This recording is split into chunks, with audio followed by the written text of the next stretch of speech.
Chovy's life even worse, right? Like, if you are Mega Gnar, then, like, Chovy dives in, try and get some distort poke, and then you just get smacked into a wall, walloped, ulted by a Faker. Like, everyone chain CCs you, and then you're wiped off the Rift. And then if Chovy's wiped off the Rift, do Hanwha have any other answers? I mean, is this Varus actually going to do something this game? That's what we need to see. We need to see Deft actually wake up and do something in this series. It would be such a tragedy if Hanwha Life Esports go out 0-3, but by basically playing two different versions of the same composition here in games 2 and 3.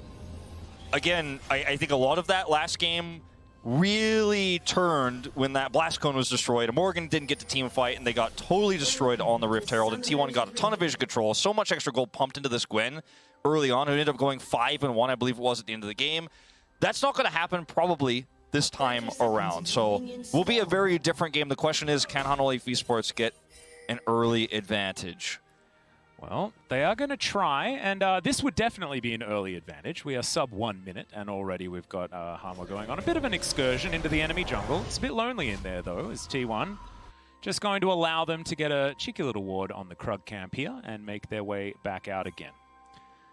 And think back to Chovy and Deft last year, right, on DRX, where they were also able to make quarterfinals. Yeah. And then we all knew what happened. They drew dumb on Kia. Yeah, I don't like remembering that series. But I think we need to, because I think that DRX as a whole was a team that did a lot better than expected as well, similar to what we've seen from Hanwha.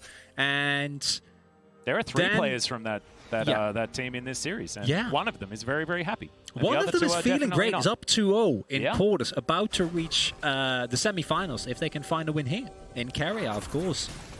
Let's not get too far ahead of ourselves, although I think you're allowed to get a bit ahead of yourself based on just how incredibly dominant T1 were. Like, I was thinking that this is the time where I should be talking about, well, Hanwha have come, but like, no, T1 are just showing that they are so much better. And we're going to need an absolutely incredible change of form here from Hanwha Life Esports if they're going to stand any sort of chance. I think it's important to draw those parallels, though, and I think it is important to remember the history of players like Deft and Chovy, who have been so close for so long, but have never really been able to cross the finish line, because in Korea, historically speaking, there have been one or two extremely dominant teams, and that was not Hanwha Life Esports, and it was DRX actually last year as the #2, but they hit #1 in the quarterfinals. So it has been a really unfortunate luck of the draw for these two-star players in Chovy and Deft. Well, Faker and Chovy just trading a little bit here, as Will is going to take down some Raptors. As Carrier almost gets stunned, but is going to be all right towards the end. And Deft should have more avenues to get work done in this game. The door is very annoying. So at least Varus is going to be a little bit more of a champion, as Chovy misses the chains. Great Circle of Frost there from Faker, just to make sure that Chovy's life is as difficult as possible. We'll see if Hanwha Life Esports decide to, because they have Prio in bottom lane. Remember, we talked about what Vista could do on the Nautilus to threaten Faker. We saw some roams up there. But with this composition, what you can do with the Olaf is also try to threaten an early Drake with some of that Prio, because Olaf can clear it pretty quickly. I'd love to see something like that to try to get that objective on the board early. What's also interesting is that due to the fact where that ward initially was placed, they don't actually have intel where owner is definitively, I don't think. I also see the advantage that Olaf has, where he's able to clear a lot faster, able to actually full clear his entire jungle, as opposed to Willa being a full camp behind. And this is exactly what I'd love to see, honestly. Like, but the problem is the wave isn't there, right? Like Gumayushi and Carrier have been doing a great job. This is the type of avenue that you're looking towards. Wailer diving there, maybe Chovy teleports in. Like, that's what you need to do as Hanwha if you want to stand a chance in this game. Yeah, this is the first time Will has had any sort of tempo advantage. And it's taken picking the Olaf, the most like quintessential speed clear jungler that we still have remaining. So thankfully, he's able to utilize that in order to get himself, you know, a little bit further ahead as far as the jungle clear and things like that, already back out onto the map. But Ona doing a very good job, to be perfectly honest, as Morgan diving on in. Kanna gets the Mega Gnar at exactly the right time. Got to be careful about going in on those Mega Gnars, especially as a player, Morgan, who has fallen behind in lane quite a bit in this tournament. As Chovy is going to continue to be very annoying. But we are reaching that timing window, you know, right, where you're going to see a play from Willer with a clear advantage. Uh-oh. That's a point-blank hook. Deft actually taking the majority of the damage, though, as Gumayushi taking his opportunity. And Carrier, damn, he just knows what to do to make sure the lane's in the right spot. And I normally would think that things like Lethality Varus are pretty good when it comes to holding on to a lane. But yeah, this Thresh Aphelios is looking like they're early game spiking, mid game spiking, late game damage carries. Yes, and this has, in my opinion, been a recurring theme for the LCK. I think they have prioritized the Aphelios the highest. We have seen the Aphelios Lulu also coming up from a team like Damwon. Those chains hit. This is a totally different scenario. Yeah. Rake comes through there from Ona, as well as going to say thank you. Now I attack a little bit faster and can get through my jungle more effectively. T1 are just one step ahead. They know there's a timing where the Drake could be contested, and, you know, they're just collapsing in here. Faker's back timing was so perfect, teleports back to lane here. And now you can't make that Olaf Drake play anymore with the prio that you would have had, which they didn't even really have because the bot exchange went so poorly for Deft and Vista just moments ago. And once again, HLE Esports struggling in the early game. Level 6 for Chovy. Yep. And this is exactly the type of place that I need to see HLE go in on, right? And like that is what they need to do. Like, you can't just sit back, look at a situation like that and say, it's a bit risky. Yeah, it is, but not doing anything is going to become a way worse problem for you. You've seen what it leads to later on. And first, the dive opportunity on bot side, it wasn't great, but if you set it up a little bit better and actually commit to that, might get an opening there. Speaking of which, this play, you're not getting anything out of the power of your Olaf early on. And Bromus was there as well. Well, he's walking down towards the bottom side. Something's happening because he's in the lane. He's just doing his best Vista impression. So I guess, you know, both of them Freljordian does make some sense. He's going to look for that early Drake. I mean, it wasn't the exact fastest you could have hoped for, but it still will be done before this Rift Herald. You know Carrier was out of lane. And you could see Faker right now, and, you know, Chovy can rotate back in, so there's no real contest opportunity here. This is one of the powers of early game Varus in a matchup like the Aphelios or like the Ezreal, who was picked in so much in the LCK, is you could just shove this out and guarantee the Olaf gets the first Drake. Now you have a slight advantage, a little bit of extra resistances here going into that upcoming fight. Plus, you can, if later on the game is fairly even, you can force those earlier Drake contest fights for Soul Point and the Soul itself. I really like the fake out there from Carrier to get a little bit more assumed space for Gumayusi. You throw that lantern behind you, and it has to be respected if Ona's position wasn't known. And it wasn't at that point in time. So really cute little play to make sure that Guma could still get as much of the farm as he wanted. And as you can see, is very, very even on that bottom side. As Faker, once again, circling a Frost in order to make sure that he stays absolutely fine. And he's going to continue to do so, starting to win out on a lot of these trades against Chovy. Oh, okay, I take it all back. We saw this exact same scenario last game and in game one, where Chovy's just constantly looking for the big harasses about 30 seconds before Rift Herald. Let's see how this Rift Herald fight goes compared to the last two. Yep. How many coins we got left? What side do we get? I don't think it's a flip. It's like a dice roll, but when it's like 1 to 5 T1 win, and only the lucky 6 actually gets Hanwha out. And this to me is one of the big differences between Hanwha and a lot of the other teams, even teams that we perceive as a little bit weaker, like gen.g, which is, what do you actually do with the advantages that you gain? And Hanwha Life just seemingly not in a position to use the advantage that Chovy generates, right? I think if this is... Morgan, you... Yeah, it's almost a fight happening, Thank but you. I don't think you need to throw it to me for that one. I was just scared. Morgan taking a lot of free damage and then being gnawed into a turret and things like that. Free Herald here. Yeah, it's going to be the first time that HLE have got themselves a Rift Herald, so no fight. But look at how where T1 really likes it, and instead they're just going to take a couple of plates on the bottom side. As Willer almost ignores the eye because he's not used to picking it up. This is not a thing that he's had to worry about. This is how you lose a Herald. You get plates on the bottom side. You have the Crescendum for the Aphelios. This is how you want to play the situation as T1. We might have thought that it was Hanwha Life who was the actual opponent here, but it's T1 and versus Rift Herald. Yeah. And they finally realized that we don't need Rift Herald. We can just shove with Aphelios when he has Crescendum, and you've already won the trade. Yeah, no, if you get more than 2 plates, you're fine. Faker. As Faker almost solo killed by Chovy. Chovy wishing that he had have taken Ignite, as he has done so, but HLE immediately moving into the enemy jungle. So I do like this from HLE Life, showing that they are able to actually pivot around some form of advantage that they've been able to pick up, but Doesn't quite work out there, as that was very cute. The rake going a very, very long way. Look at all the deep vision that they also gained with this play, because they brought Owner bottom side. If Deft and Vista overstepped or made even one mistake during that top side play from Willer, they end up getting a kill as well, because at this stage of the game, Talon is so incredibly powerful versus something like a... nice little hook here. Something like a Varus. And then now Vista has to clear all this deep vision. He's being tracked through jungle. While he's doing so, Gumusi gets 3 extra plates here in the bottom side of the map. And, I mean, you're not really gaining anything else otherwise on the map right now as Hanwha Life. So, yes, you got a Rift Herald for the first time here, but T1 still with a 900 gold lead at this stage. And I don't think the Rift Herald is necessarily going to shore that up. No, it won't at all. But I love that T1 are now doing it, playing around something that isn't a Rift Herald, because you don't have to get the Rift Herald in order to win the game. So this is absolutely perfect. T1 have shown that they've fixed almost everything that we've asked them to fix.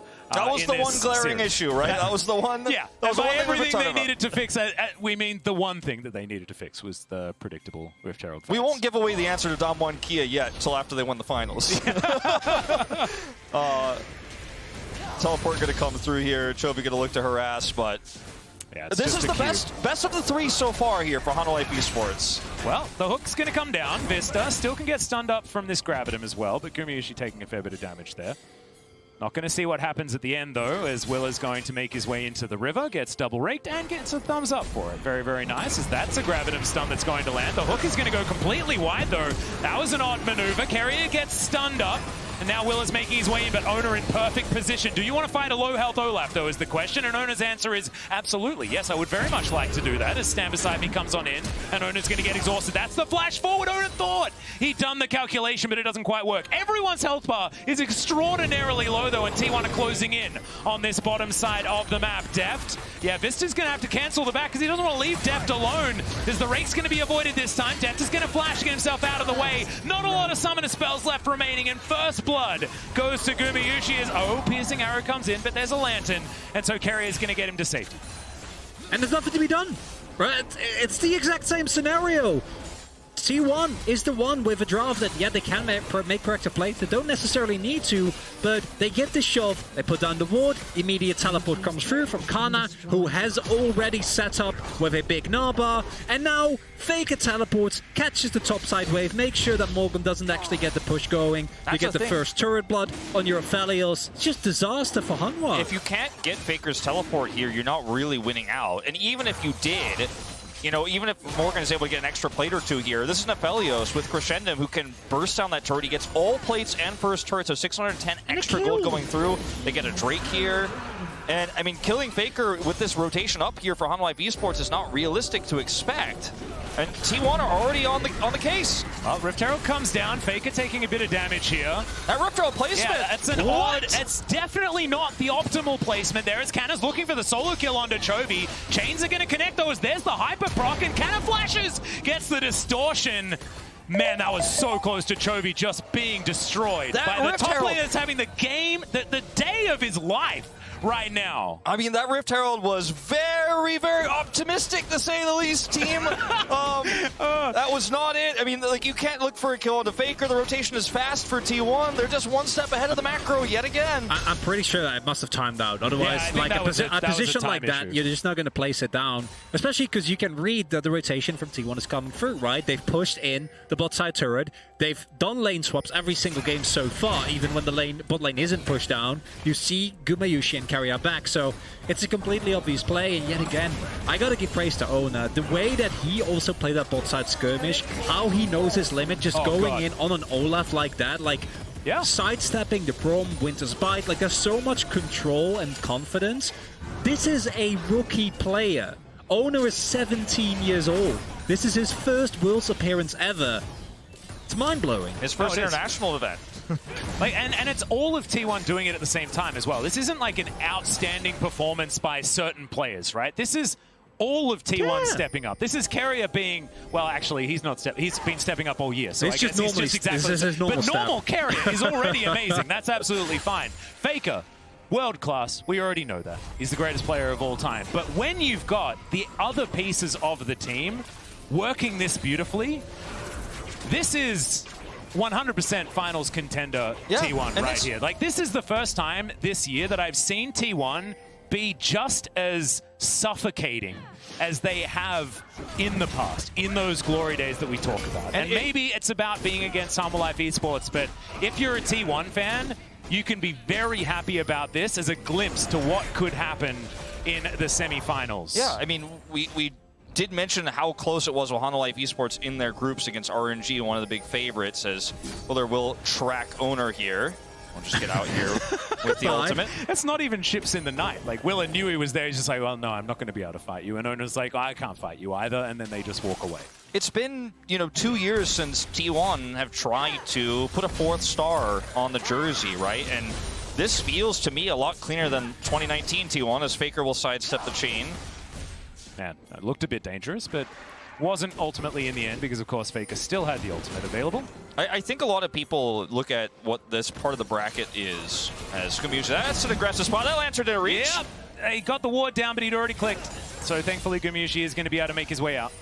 I think a lot of people look at this part of the bracket and think this is T1 winning to lose to Dom1 Kia, but I look at this series, I look at their group stage performance, and I think, I think they're in for a good one. Yeah, I think this is a world's winning T1 performance right now. However, that is getting way ahead of ourselves because this series isn't even over yet. And Shirley is now getting taken down. T1, let's see whether they can win this battle. Gravitum comes on out. Chains of Corruption are going to be the answer, so that means Hanwha should be able to get Shirley, but the Moonlight Vigil comes down. That's stolen away, though. Owner actually diving forward. Faker using his ult to make sure no one can get out. Depth going to be the first victim. That's another one to go down as well, as unfortunately Will is not going to be able to Ragnarok that, and Chovy's still alive. Morgan is his only teammate that's also there, and unfortunately it's not for too much longer, as he needs to try and get through both Canna and Faker. Okay, fight's continuing to erupt here. The flash has to come through because the return of the Rake was going to be enough to get rid of Chovy, and he's getting closed in upon. Carrier actually gets it with the edge of the hook, and now it's only Morgan left as Deft and Vista have respawned. Feeling a little bit less bad about how premature we've been about this series, because what T1 is showing here is just utter dominance, right? Like, look at how they set up the team fight. Do you feel like, there's also another quarterfinal to be played between Mad and Dom1 Kia, which... Oh no, but like if Mad beats Dom1 Kia, then that's an amazing semi. All I'm speaking of is the zeitgeist of the internet and what expectations are, right? And because we could also see Mad Lions upset, but this is the Axe replay here. We're going to take a look at this fight where the close-in of this Aphelios with 4 roots, they're grabbing him up, and then the follow-up ultimate there from Vista is just so weak comparatively, and he's trapped on the other side trying to help Chovy out. And they just cut through. I mean, this is a team fight where it looked like maybe you've got the advantage, maybe you have positional advantage here as Humble Life Esports. Nope. He just presses R, and Gumushi says it's over. Yeah, we saw that happen too. Honestly, as disjointed as Humble Life has looked, I think there have been moments during group stage where they looked a bit more coherent. There have been moments where they looked a little bit more like this. Oh man, that was actually a beautiful passage of play from Chovy, but he's just by himself. And it's a metaphor, right, for like the current state of Humble Life. Right, you just see all these moves, and it's cool, but in the end, it doesn't matter. But the cohesion and the teamfight execution from T1 is... It's not on the level that we've seen from this far yet, and I think that's something that we keep going back to because we've seen this team struggle a lot in some, and this goes for basically every LCK team except, I guess, Gen.g, ironically, who struggled only when playoffs actually came around. But T1, they had to change their lineup, or they have to change their lineup rather multiple times. They had coaching issues, they had to change their coaching staff very abruptly. And to then see this level of cohesion and dominance in the quarterfinal of Worlds is, I think you pointed it out already, Atlas, like this is a much bigger achievement than you might think based on the 95 to 5% fan vote. Yeah, and I think that like we might have been getting ahead of ourselves, but also we've been waiting all year long for T1 to have that return to form, to have that moment. Maybe we've been waiting for longer than that, but that can be debated. Depends on who you ask, I suppose. Yeah, well, exactly. But like T1 fans have been waiting for this level of dominance from T1 for so long. So that's why we may be overstating it, because it has been like finally we're breathing out after holding our breath for what feels like 3 years. Like I said, I mean, you got 3 stars on the jersey. Maybe this is the year bring home a 4th one. Looks a lot more hopeful for me than when I watched T1 in 2019. As Chovy, finds himself alone here. We'll be able to get out, but that's going to be a dead turret. And I mean, we are just, it almost feels like this game as last game is a formality. And we questioned it in the draft. The draft is almost the same. Yes, there are some small changes. I like the Braum tweak. The Olaf got them an early Drake with that prio they had bot side. But otherwise, in terms of team fights here, the Lissandra has been working as intended against Chovy. He hasn't been able to look for picks. Kana's Gnar has been great. And I mean, not for the reasons I was hoping he was going to play it, right? The reasons where, you know, later on, if Hano is ahead or you have an even game, it gives you a little bit more engaged. No, he's just controlling the mid game just fine, shutting down a lot of opportunities HonoLife have to look for picks, to look for anybody. And it's a well-oiled machine. And a T1 that had so many subs all year long. Gumayusi swapping with Teddy. Zayas, the new rookie player who could be here over Khan if his performance were maybe a little bit more consistent.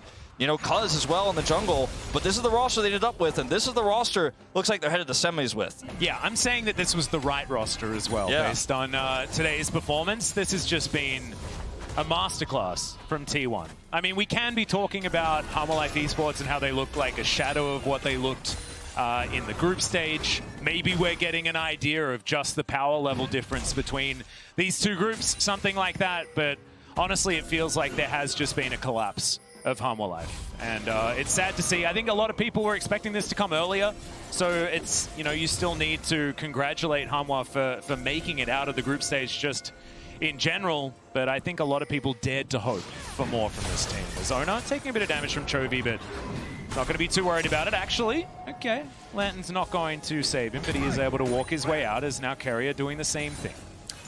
It's somewhat of a cold shower ending for Hanwha, you know, kind of really hitting reality very hard, where after what has been an overperformance ever since they got to Gauntlet and people dared to dream. They made it out of Gauntlet. Way more dominant over teams like Nongshim, which I think we all expected to be here instead of Hanwha. Then making it through groups with, admittedly, I think that the group could have looked completely different, of course, with Fnatic and everything that they went through. But still, they earned their spot, right? They looked, as you pointed out, they looked great against RNG at times. But we did see some of the issues. And against a team like T1 that clearly is very on point of how they want to play, how they want to move around the map, those issues are just...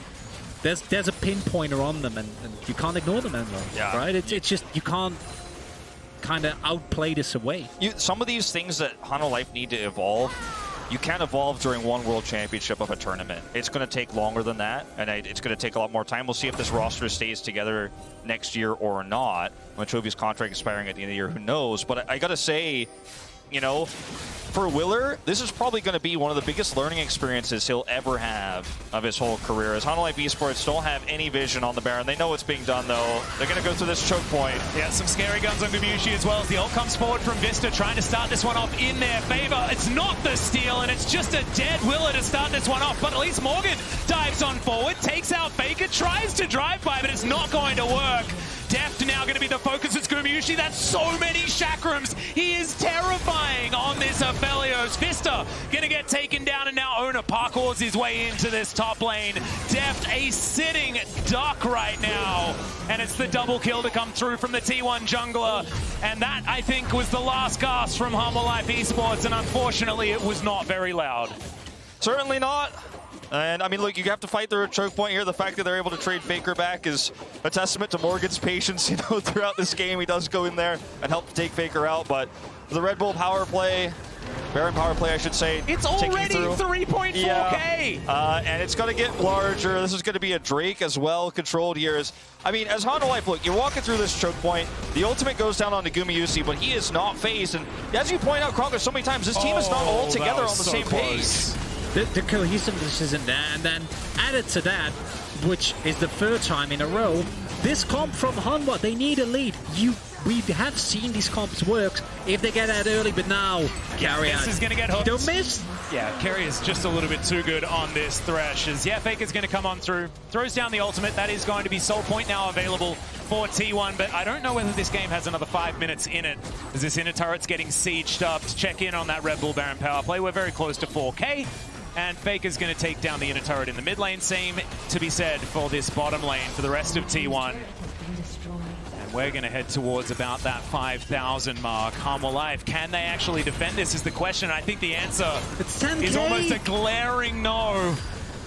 As Canna walks on forward, he's got the Meganar, slows down Deft. No flash available here though, so can't close the gap. But it doesn't matter. I mean, they're just obliterating the base of Harmalife Esports, and Hanwha just looks like they don't have a response. Chovy trying to look for a flank, but he has to sweep out all of this vision.